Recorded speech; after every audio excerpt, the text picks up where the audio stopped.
As you have been hearing all day on LBC and across the media, we've spoken of little else, that there are more than 30 rallies apparently that have taken place or are being planned by the far right across Britain this weekend.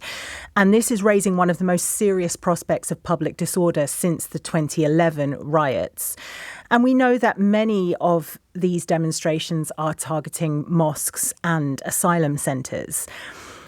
And I don't know about you, but I'm kind of tired of the attempt to pretend that these violent thugs who tried to weaponize that terrible, terrible tragedy that happened in Southport on Monday, that they represent us in any way, that they are representative of the British people. We're so much better than that, I think. So the question I want to ask you is, for those of us who want to live in a country where Muslims and immigrants feel safe and welcome, how do we make our voices louder and ensure that we are represented? Because I believe we are the majority. And as we'll discuss in just a moment, the statistics back that up. And I also want to ask you, if you are Muslim, if you're of the Muslim faith, or if you weren't born in this country, what is it that you would like to see or hear from the rest of us? Because you must be terrified right now.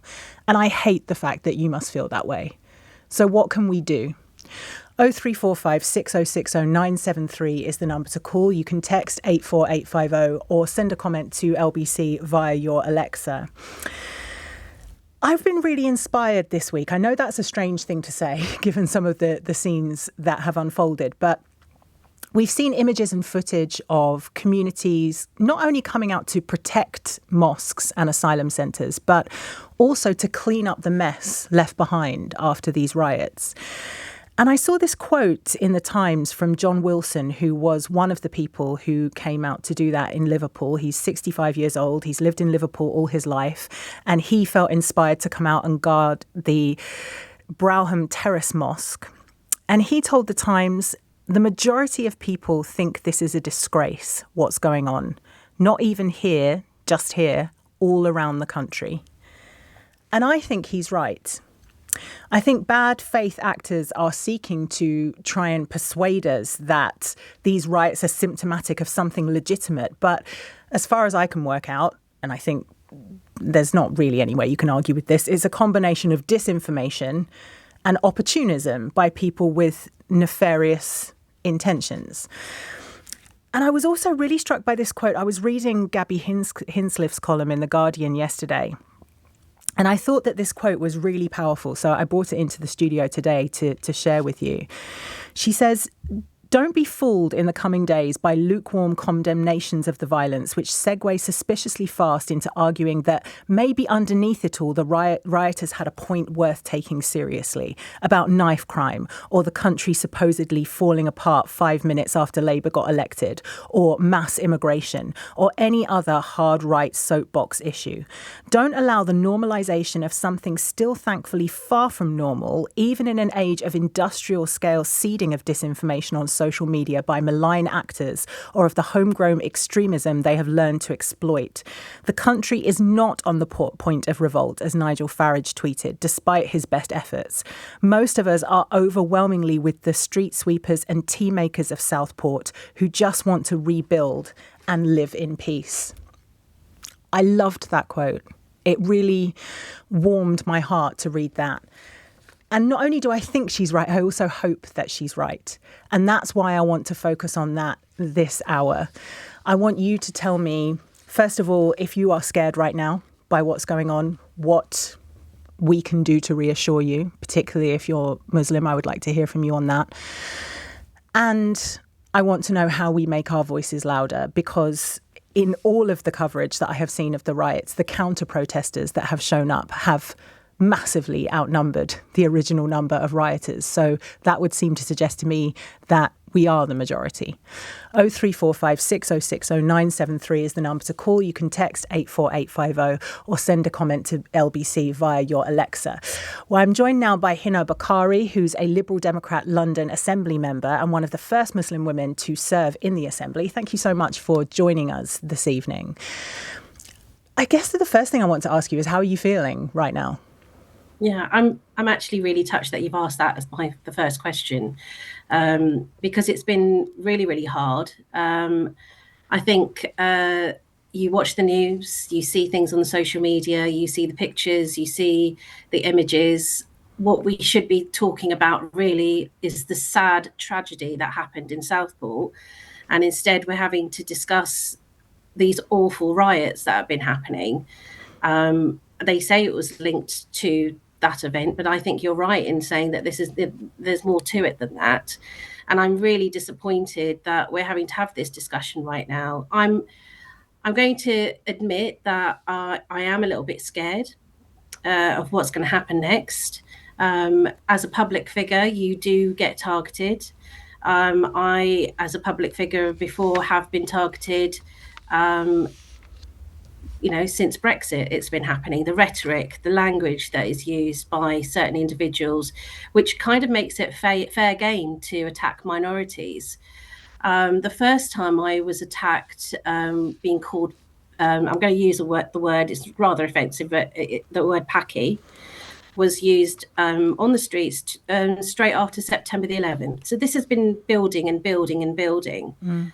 So this rhetoric, the language, the words that have been used has now formed into a very scary situation where we're seeing outbursts of violence on our streets.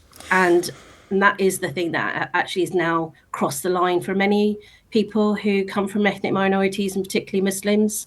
Will they be safe walking into the mosque? Will they be safe walking the streets? Will they be safe going to the shops if they are visibly Muslim? Mm. But I'm really pleased to see what you just mentioned as well, the outpouring of love from communities and people wanting to come together. And in particular, I've worked a lot with interfaith charities and worked on projects that have involved multi-faith groups.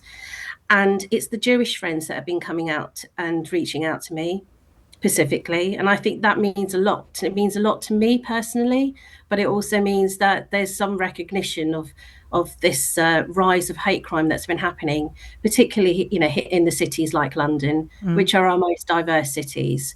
And as a London Assembly member, I know that we can do better. I know that London is better. I know that London is a champion when it comes to diversity, and that we will see a better time after this. But it's really tough at the moment, really, really hard. I'm so sorry to hear how tough it is for you. And of course, I understand. I think it is really powerful what you say, having Jewish people reaching out to you, because there is a similarity, I think, in terms of the way that Muslim people are being represented right now, in terms of you've got your sort of what I would call bog standard racism, but then you also have this suggestion that is being mooted by people like Lee Anderson that you're somehow pulling the strings behind the scenes and that there's a kind of powerful cabal. And that's something that Jewish people will be only too familiar with. So being both on the receiving end of that type of hatred, the fact that there's the possibility for you to join together is, like you say, really powerful and heartwarming. I'm just looking at the statement that you put out this week, and I'm just looking at the part where you are calling for some action to be taken by those in power in terms of protecting the people being targeted. Could you talk us through what you would like to happen? Yeah, so I have, as a London Assembly member, obviously my role is to scrutinise the Mayor of London and also the Metropolitan Police. And I have called out for more support from the Mayor and the police on this. I'm really heartened to hear from the police that they have been doing more engagement. I think actually the level of engagement has been okay, but actually I would like to see more.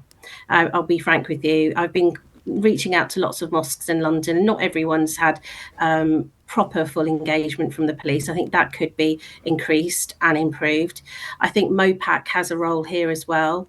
And I also feel that there is more that the Mayor could do to push the government on funding for security for mosques. I asked a question about a year ago in September after the group called Tell Mama did a survey, and they found that a fifth of mosques hadn't even applied for government funding funding for security of mosques. So there's a real need for push for helping and supporting mosques to getting that funding. It's a complex system, and we need to make it easier, and we need to make it more accessible for mosques to get the funding that they need to protect their venues, their places of worship. And what is your message to politicians like, for example, Kemi Badenoch, who kind of leapt on this and wrote an op-ed, I think, for the Telegraph today, in which she said, and this is something we've heard again and again, multiculturalism has failed, and what we're seeing on the streets this week is symptomatic of that. It's easy to see that there's political capital in that, but it does real damage. So what would your message be for people like her? I'm disappointed by her comments. I think multiculturalism is something that we should be proud of. I'm really proud of Britain and all the people that are right now representing Great Britain in the Olympics come from diverse communities from all backgrounds. Some of them were born here, some of them weren't, and they're working incredibly hard right now to win gold medals for us. We should be proud of the diversity of our country. We should be making this something that all politicians should be praising and saying that this is a strength. I know that it's a strength here in our city, in London. And I know that when our community works together, we can achieve so much more. And I'm really, really, like I say, heartened by those messages that I've been receiving from diverse groups and other minority groups who've been reaching out to say, are you okay? What I would love to see are more allies. It shouldn't just be Muslims who are calling out Islamophobia, and it shouldn't just be Muslims who are calling out the rhetoric, and it shouldn't just be Muslims who are calling out the language that I see in media, and sometimes that is really disappointing to see in terms of how they push that rhetoric that shouldn't be divisive. We should be bringing people together.